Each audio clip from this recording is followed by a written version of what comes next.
Pak Ustadz, kalau saya punya hutang riba, lalu saya mau melunasi dengan riba juga yang bunganya lebih kecil, apakah boleh? Ya, sama-sama riba. Ya, kecil sedikit, kecil banyak, sedikit banyak, ya sama-sama ribanya, gitu kan? Kemudian ya sama mabuk, sedikit banyak, ya sama-sama mabuknya. Ya, tapi kita lihat akhafud dhararain. Jadi yang paling ringan, ya kondisinya.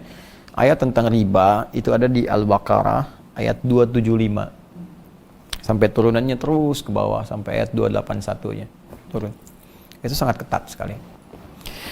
Kalau Anda berniat serius, pasti akan lepas. Niatkan dulu yang benar.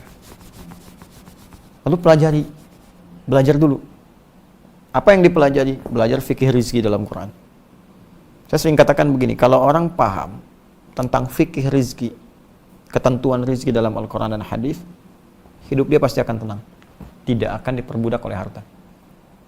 Contoh begini. Allah berfirman di Quran surah ke-51 ayat 22.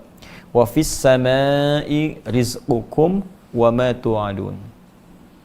Dan di langit itu rizkimu telah ditetapkan dan aku janjikan pasti akan diberikan kepadamu. Ya. Lalu Allah perintahkan di Al-Baqarah ayat 168. Ya ayyuhan nasu kulu mimma fil ardi halalan thayyibah. Hei orang-orang beriman, silahkan berpetualang di bumi. Kerjakan sesuai kemampuanmu apa saja untuk bisa cari makan. Tapi prinsipnya kerjakan yang halal, ambil yang baik. Jadi dua ayat tadi kalau dipadukan, kata Allah, rizkimu pasti aku berikan, gak akan aku kurangi. Jadi sampai meninggal itu rezeki kita sudah diatur dan gak akan tertukar. Rezeki saya dengan Pak Duni, ya dengan Pak Irwan, itu masing-masing punya bagiannya, gak akan tertukar. Kalau sudah ditetapkan punya saya, gak akan tertukar pada Anda. Ya, gak akan tertukar, pasti diberikan. Dan porsinya gak mungkin kurang, pas. Pas itu sesuai dengan rezeki itu yang membuat kita bisa dekat dengan Allah, bisa punya bekal ibadah.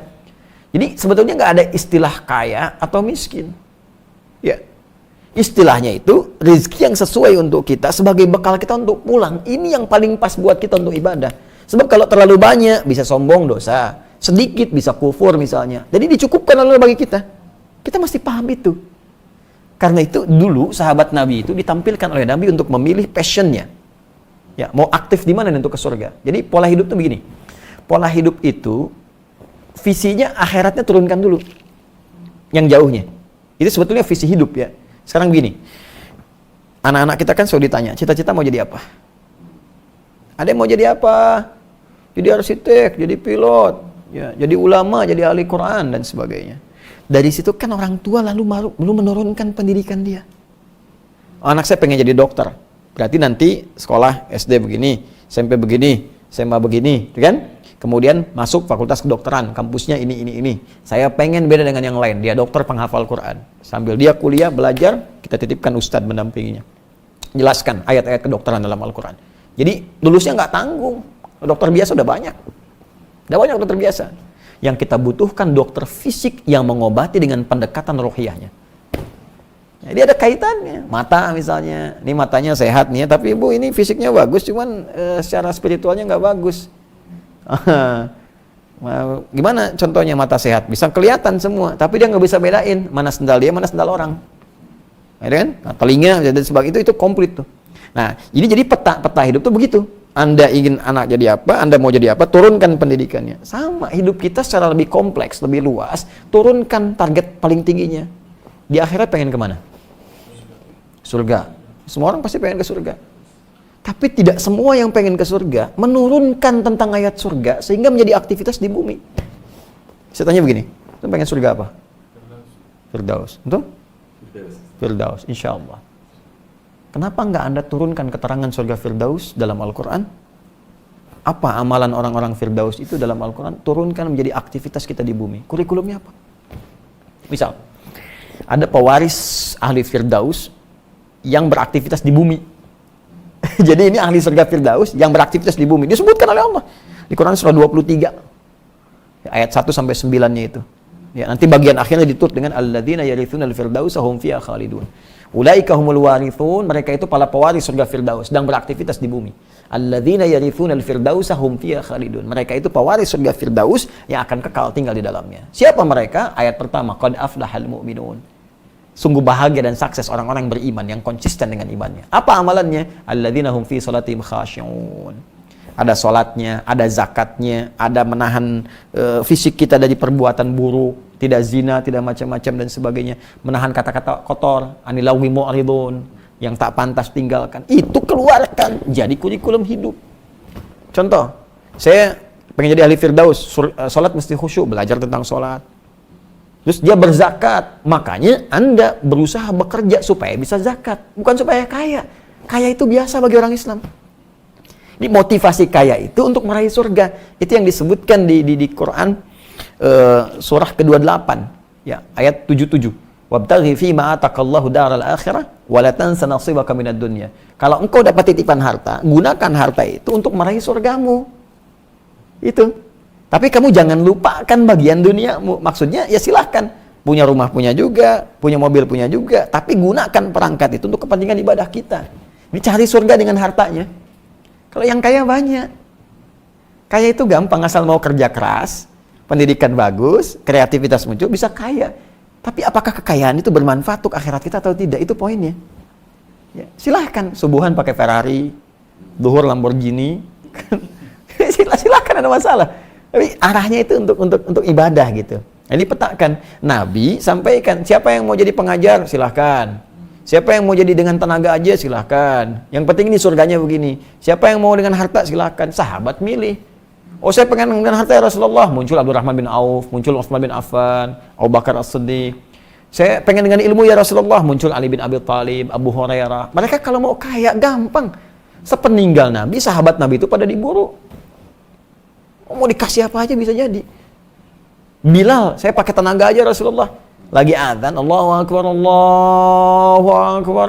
Kata Nabi, aku mendengar suara terumpah Bilal di surga. Kata Bilal, azan aja masuk surga, ngapain ngerjain yang lain lagi? Ya, tapi rezeki tercukupi. Jadi visi hidupnya itu sudah terpola gitu. Akhirat saya nih.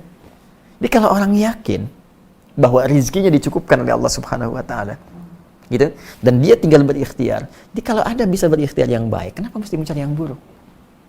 Allah itu cuma memberikan 2 kategori dalam Al-Quran. Ya, 1, kaya, 2, cukup. Wa annahu huwa aghna wa aqna. Dan dialah Allah yang menjadikan seorang kaya atau cukup. Cukup untuk bekal kita. Kaya, yang lebihnya itu untuk dipakai ibadah. Sedekah, sedekah, sedekah, sedekah, sedekah. Yang miskin itu yang tidak pernah merasa cukup.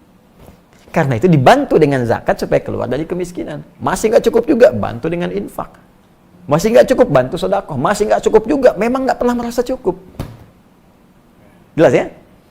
Nah, jadi tadi inti pertanyaan tadi? Iya, jadi saran saya terkait dengan riba ini, pelajari fikih rezeki dulu. Jadi kalau Anda bisa mendapatkan dengan yang halal, ngapain cari yang riba? Ya kan? Nah, sekarang duduk dulu. Petakan dulu, belajar yang baik dulu. Setelah kita paham semua itu, bermohon kepada Allah, berdoa. Ya Allah, aku ingin meninggalkan dosa riba. Aku ingin terbebas, ya Allah. Berikan aku petunjuk. Minta. Nah, setelah itu, datang dulu misalnya. Kan ada Baznas. Teman-teman di Baznas juga bertakwalah kepada Allah Subhanahu wa taala. Itu harta titipan. Kan ada yang wajib dibantu. Baznas itu kan Badan Amil Zakat Nasional. Ya, zakat itu ada uang zakat. Kepada siapa diberikan? 8 golongan. Siapa 8 golongan itu? Fakir, miskin, At-Taubah ayat 60. Ya, innamas shadaqatu lil fuqara wal masakin wal mu'allafati qulubuhum mu'allaf kemudian wa fir riqab, ya innamas shadaqatu lil fuqara, fakir, wal masakin, orang miskin, wal mu'allafati qulubuhum wal amilina 'alaiha. Ya, amilina 'alaiha, dan amil, orang yang fokus merawat zakat sehingga tidak mengerjakan yang lain. Ya, mu'allafa qulubuhum mu'allaf, wa fir riqab, hamba sahaya sudah enggak ada, wal gharimin, orang yang terikat utang piutang dengan pekerjaan syar'i, bukan utang piutang umum, kredit mobil, kredit motor, minta zakat, bukan, ya. Wa fi sabilillah, wa ibnis sabil, dan orang yang dalam perjalanan. Nah, yang tadi kan dia masuk kategorinya. Ya, fakir dengan keadaan yang miskin, dia masuk. Mintakan misalnya dengan pola pinjam nanti bayar misalnya, nggak usah pakai bunga dari situ, bisa. Bisa pakai dana-dana itu, ajukan dulu, minta, atau hubungi teman-teman yang baik yang kira-kira ada kelebihan, bisa dipakai. Kalaupun nggak ditemukan sama sekali, cuma skema tadi yang ada, yang lebih kecil, dengan niat untuk memperbaiki, maka itu menjadi bagian darurat bagi dia sebagai jembatan untuk berpindah. Sah hukumnya bagi dia, nanti dari situ dia coba ambil lagi yang tanpa riba itu untuk bisa melunasi itu. Tapi kalau saya sih, kenapa nggak datang ke bank syariah aja misalnya? Atau yang syariah, yang ribanya jelas sudah nggak ada, terus dia berusaha mencicil dari situ. Dari situ dia jangan simpulkan dulu, nggak ada. Yang punya kan Allah. Berusaha dulu. Sekira itu ya. Allah Ta'ala a'lam bishawab.